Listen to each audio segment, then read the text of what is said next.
She wore jeans on her wedding day, jeans and a white top she had owned for 3 years. No veil, no train, no team of bridesmaids crying in a getting ready suite. Her hair was the same as yesterday. Her makeup took 7 minutes. She ate breakfast at the kitchen table like she did every morning. Toast, coffee, scrolling through her phone. And then she drove herself to the courthouse. No limousine, no father holding her arm, no flower girl scattering petals before her feet. Just her car, her music, the same route she took to work. 15 minutes later, she was married. She signed the paper. She kissed the person she loved. She went to lunch at their usual restaurant. Nothing fancy. They split the check out of habit. And by 3 p.m., she was home, watching television. Married. Her family was confused. Her friends were concerned. Her coworkers asked if something was wrong. Where was the dress? Where was the party? Where was the moment you had been dreaming about since you were a little girl? She smiled. She did not know how to explain. She did not know how to say that this was exactly what she wanted, that the absence of spectacle was not a compromise. It was the point. That treating her wedding like a normal day was not settling. It was the most honest thing she had ever done. And she knew they would never understand. Because the world has been telling a very specific story about weddings. A story so loud, so constant, so embedded in the culture that questioning it feels almost illegal.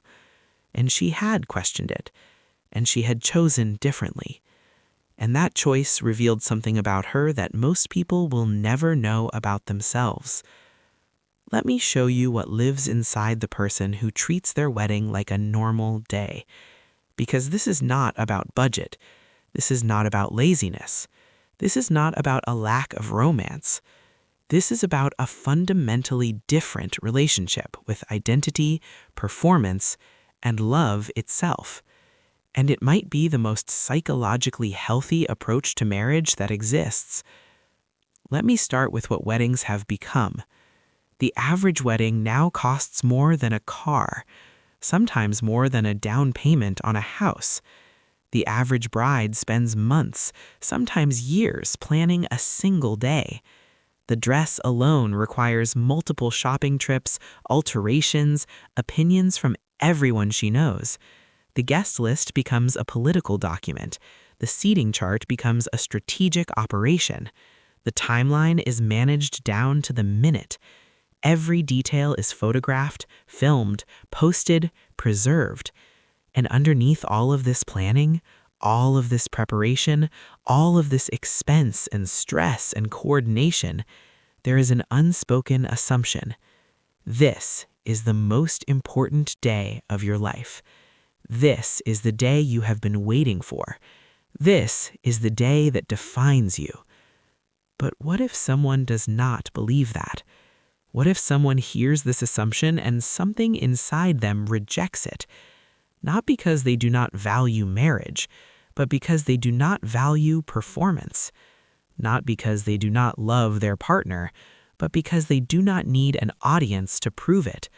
Not because they are broken, but because they see something that most people are too caught up in the spectacle to notice.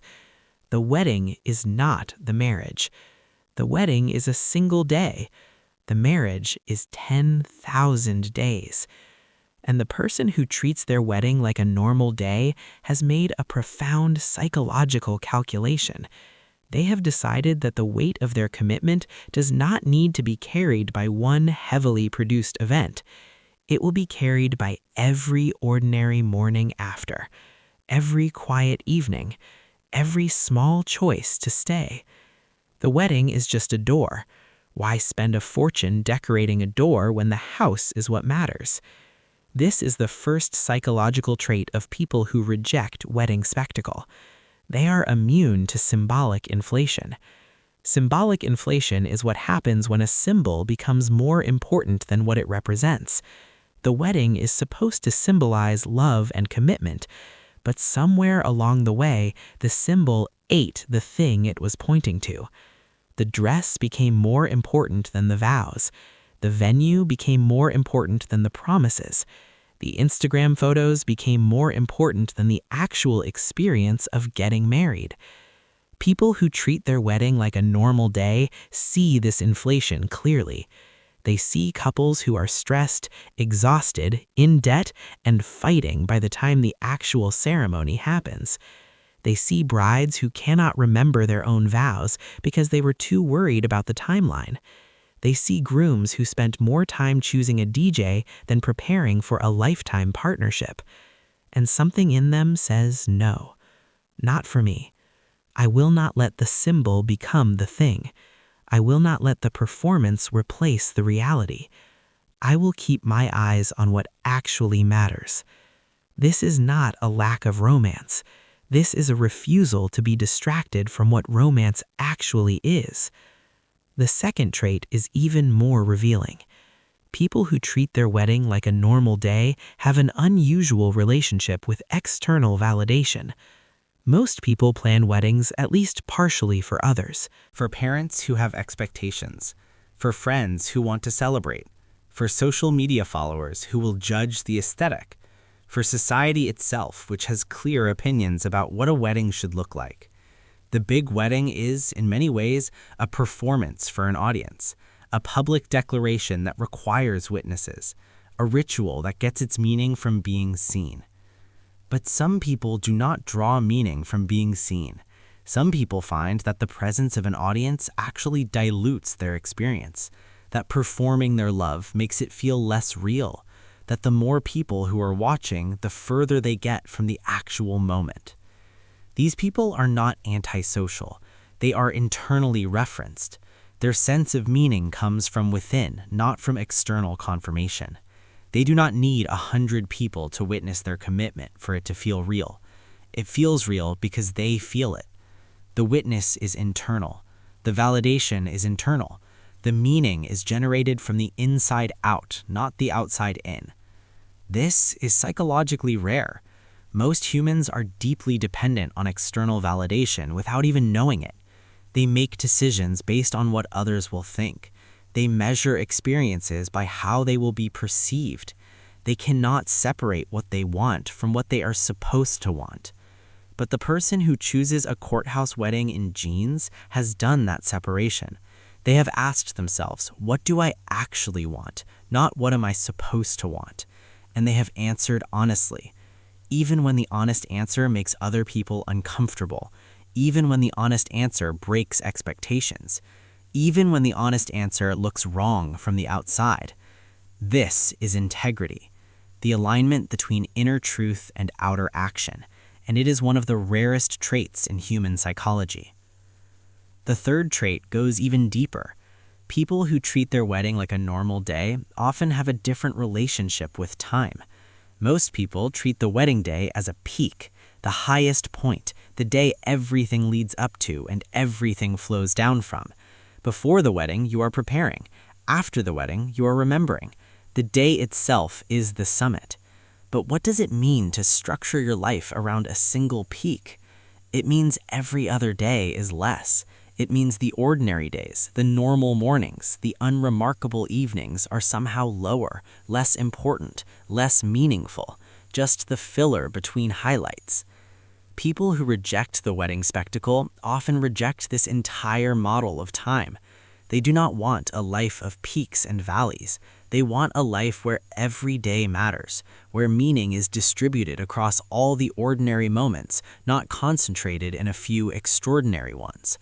They do not want to look back and say, that was the best day of my life, because that implies every day since has been worse.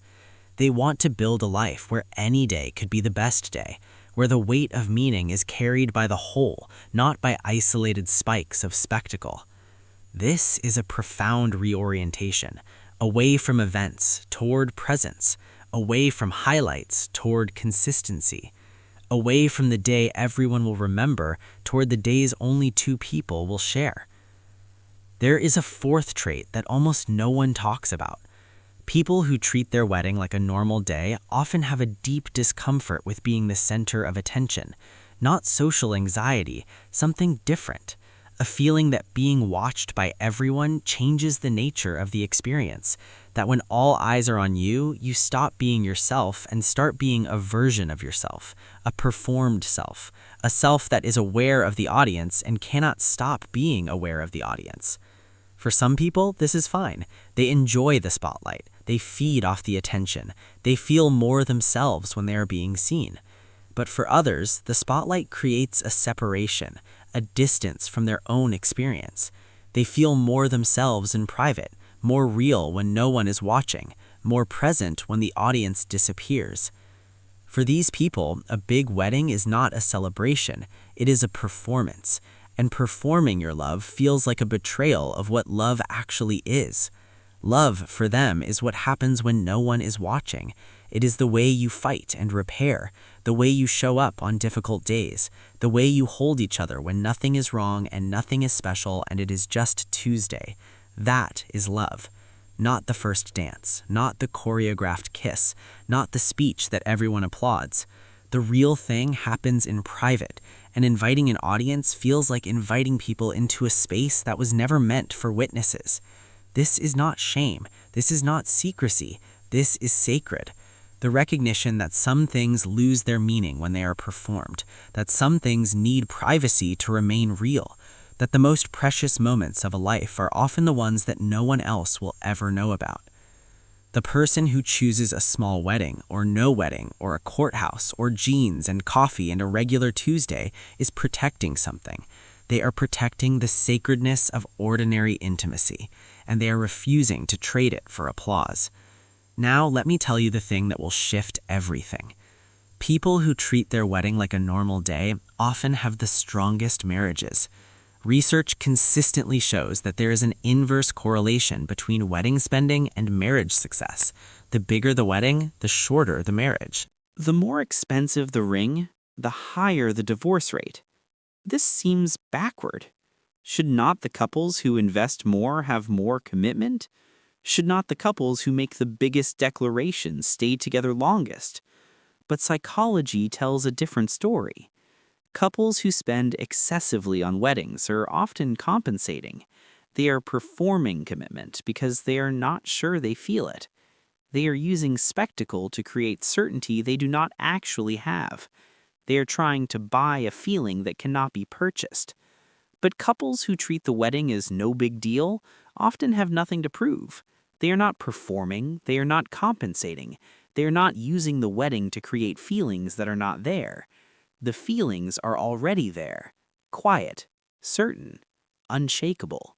They do not need a big day because every day is already enough.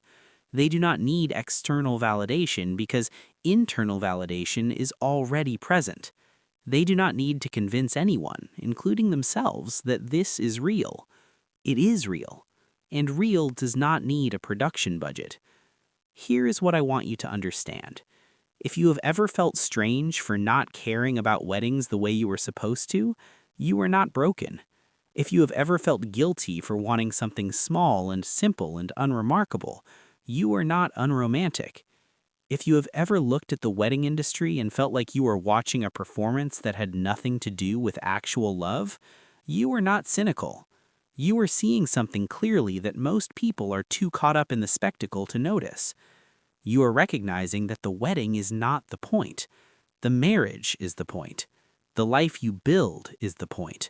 The 10,000 ordinary mornings are the point. And you do not need a dress that costs more than a car to start that life. You do not need a venue that seats 300 to make a promise. You do not need anyone's permission, anyone's approval, anyone's attendance to commit to another human being. You just need the person, and the choice, and the willingness to show up again tomorrow, and the day after that, and the day after that. That is marriage, not the wedding. The wedding is a door. The marriage is the house. And the people who understand this, the The people who walk through the door without making it the most important thing they have ever done are often the ones who build the strongest houses, because they were never confused about what they were building. They never mistook the entrance for the destination. They kept their eyes on what mattered. And what mattered was never the day. It was always the person. It was always the life. It was always what happens when the guests go home and the photos are put away, and you are just two people in a kitchen on a regular morning, married. That is where love lives, not in the spectacle, in the ordinary. The people who treat their wedding like a normal day know this, and now, so do you.